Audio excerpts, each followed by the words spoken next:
Ok, je m'excuse, à ce stade, je peux plus trop le nier. Ils ont bel et bien couché ensemble, Bradley et Norman, et donc c'était, on va dire, un moment de faiblesse. Voilà.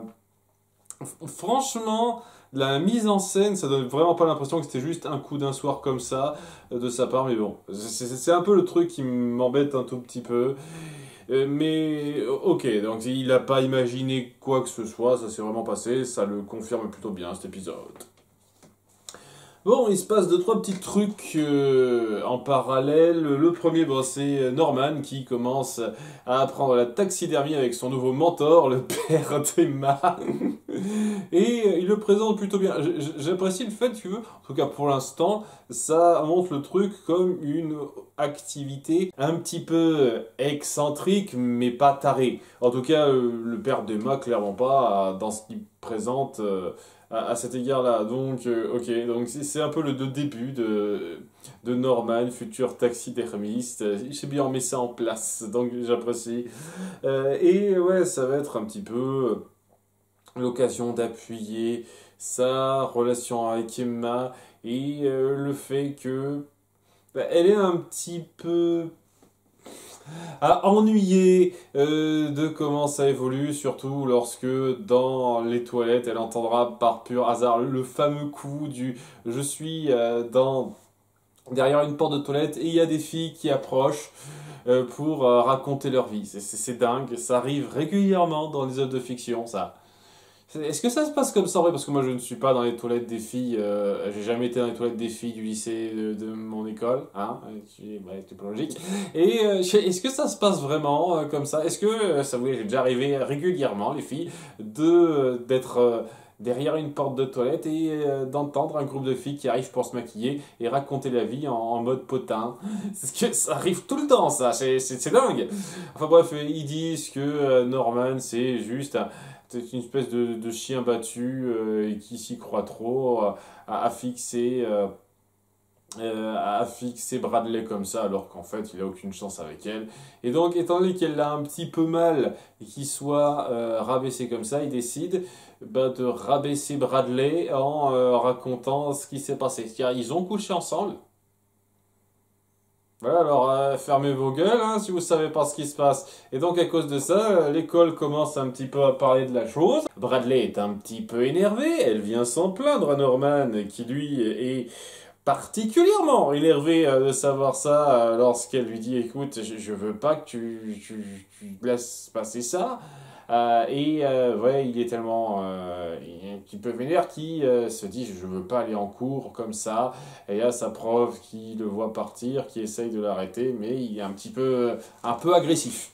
Et donc à cause de ça, ça va amener quelques petits problèmes avec donc l'école qui va appeler Norma pour lui dire ce qui s'est passé et conseiller un psychologue scolaire, mais elle dit non, je préfère un psychologue non scolaire.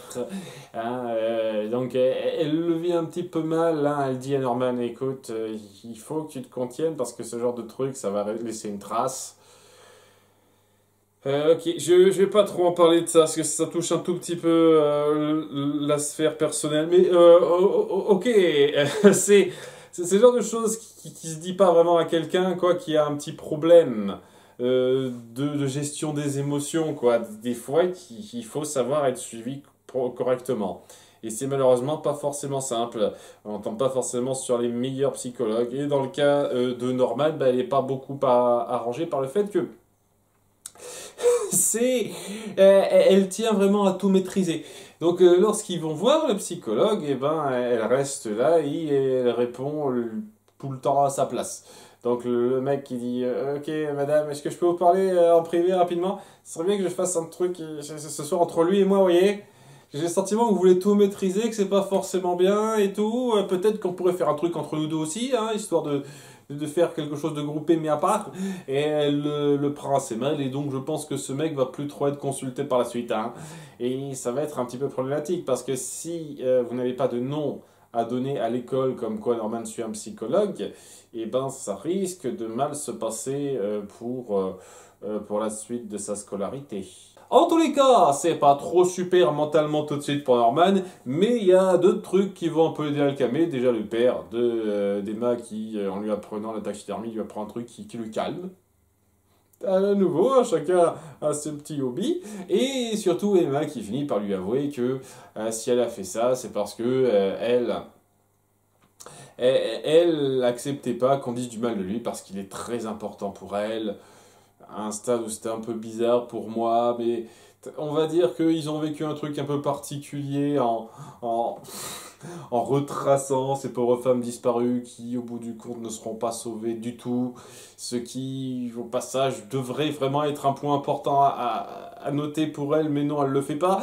Et donc, elle est en mode, oui, tu es important pour moi, même si il ne va rien se passer entre nous. En tant qu'ami, c'est important quand même que ça aille bien. Et donc, ça se finit bien.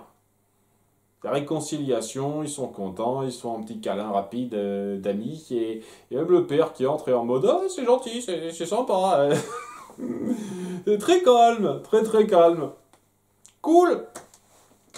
Sinon, on va surtout suivre Norma qui va avoir quelques petits problèmes avec pas mal de choses. Alors, bon, déjà, d'une part, va toujours y avoir les travaux pour créer une sorte de national, ce qui fait que les voitures ne passeront presque plus par la route qui mènera à son motel et donc c'est très mal barré. Et elle se dit qu'elle pourrait peut-être faire en sorte qu'on change ça. Et elle se dit, tiens, est-ce qu'il y a une place au conseil municipal? Je pourrais peut-être briguer le poste et demander un petit peu d'aide de piston auprès de Romero. Et tout t'as sorti ça, ma grande. T'as vraiment cru qu'il y a une sorte de complicité entre vous deux? Même Romero lui dit, vous êtes conne. Il n'y a rien entre nous, hein. J'ai fait ça pour vous sortir de la merde et ça m'apportait un petit peu quelque chose. C'était donnant-donnant et il faut pas chercher plus loin. Donc, si tu essayes d'utiliser ça pour que je te fasse une quelconque fleur, tu peux te rentrer doigt dans l'œil jusqu'au coude. Et voilà. Ça va pas très bien entre eux, hein. C'est pas très amical. Mais le plus gros problème sur le coup, parce que bon, c'est un truc pour le futur, c'est pas tout de suite, c'est surtout Abernathy, voilà, qui crèche chez elle. Et jusqu'à présent, elle était en mode ça me dérange pas, même très pratique, puisque il réserve, il paye bien, etc., etc. Mais elle commence à avoir des doutes lorsque elle passe pour faire le ménage chez lui et qu'il raconte deux, trois trucs. Il évoque rapidement donc Shelby en posant peut-être quelques questions rapides et on est censé croire, comprendre avec la musique et les réactions de Norma que ce mec se comporte de façon ultra louche et qu'il faut faire ultra gaffe. Alors que franchement, jusqu'à présent, c'est peut-être le truc le moins louche qu'il ait fait. Genre, il s'est renseigné sur ce qui s'est passé, la mort de Shelby, ce qui me paraît un petit peu normal. Et il pose des questions un petit peu nonchalantes, rapidement comme ça. Je vois pas en quoi c'était ultra louche, mais on essaye de donner l'impression que c'est censé être louche, la façon dont il amène ça. Je sais pas, j'ai pas été des masses dedans. Et c'est le truc qui est censé amener le fait que elle va avoir beaucoup de soupçons sur elle, Norma, et va même essayer de le suivre en pleine nuit pour savoir ce qu'il trame. Il va à un bateau pour faire je sais pas trop quoi, et il la pince, il la voit en disant oh, je sais ce que vous faites, vous essayez de m'espionner, et ce coup-ci, là, il est louche, en disant ce qui s'est passé entre vous et Shelby, c'était un peu plus que ce qui paraissait, c'est ça, et il y a quelque chose d'assez intense, je ne suis pas aussi bête que les Tekis, je suis quand même un petit peu plus haut placé, et ça va pas être la même, moi. Et oui, là, ça devient un petit peu louche, et elle finit par se dire merde, je vais le virer. Elle lui rend son argent en pleine gueule en disant cassez-vous. Je ne veux plus de vous et de vos affaires louches dans mon motel. Elle est bien contente, elle l'a viré pour juste après recevoir des dealers de drogue dans son motel et dire ah, merci Dylan de m'avoir amené ces gens-là, les affaires reprennent. Parce que je ne vais pas parler de ça aussi, c'est très marrant quand on fait le topo. Dylan, de son côté, il doit faire un travail de chauffeur en fait. Et il va en Californie pour ramasser traiteurs, je sais plus comment on dit, j'en ai rien à foutre, des mecs qui coupent l'herbe pour en faire évidemment la drogue, quoi. Et ouais, on va mettre en place une espèce de conflit entre lui et le mec qui bosse en second pour lui, qui est un petit peu vénère parce que c'est un vieux de la vieille, il doit bosser pour un genou de 21 ans, donc il l'a un petit peu mal, et il se frite un petit peu, mais c'est censé appuyer un début de respect entre eux. Et c'est censé être appuyé lorsque, dans les gens qui prennent, il y a un léger chieur, et quand je dis léger, j'estime qu'on a vu largement pire, dans le genre, et bon, un mec qui fait de la guitare pendant le trajet, et qui demande à manger un peu plus tôt que prévu. Voilà, quel chieur, c'est incroyable, quoi. Et ouais, il fait tellement chier avec ça que Dylan le force à quitter le camion en cours de route pour bien appuyer son autorité. Et j'ai le sentiment que ça va lui revenir à la gueule. Je sais pas pourquoi. Le sentiment que ce mec, il va pas rester là. Mais on verra bien. Mais bref, quoi, il a amené tous ces gens-là donc dans le coin et ils doivent crècher quelque part. Donc le motel, nickel, ils vont payer leur chambre pendant 2 semaines, un truc comme ça. Donc c'est une grosse partie. Aller traiter la cam, ça prend du temps apparemment. Elle est toute contente, Norma. C'est juste après avoir viré le mec. Hein. Ah, oui, ah, super, j'ai des clients. Moi qui voulais pas traîner dans des affaires louches. Ouah, des trafiquants de drogue, c'est rien du tout. Se pose pas de questions sur ça, non. Hein. Et Dylan qui dit, ouais, t'as bien fait, il était pas net ce type. Hein. Mais mec, par contre, aucun problème, ils sont clean. Oui, oui, bien sûr, bien sûr. C'est 2 poids, 2 mesures un peu bizarre pour moi quand même, hein, cette partie-là. Hein. Mais ouais, il faut bien comprendre que c'est pas terminé avec Abernathy. Parce qu'avant de partir, il a dit « Vous voulez jouer à ce jeu-là? Très bien. » Et en guise de cliffhanger d'épisode, il a fait venir le cadavre de Shelby dans la chambre de Norma. Bah là, il y a son cadavre qui est là, dans sa chambre, et ouh, c'est le petit cliffhanger, quoi. Comment il a pu faire ça? Il devait avoir le bras long, ce mec. Donc, c'est sur ça que ça se termine. Ça va être un petit peu délicat à gérer.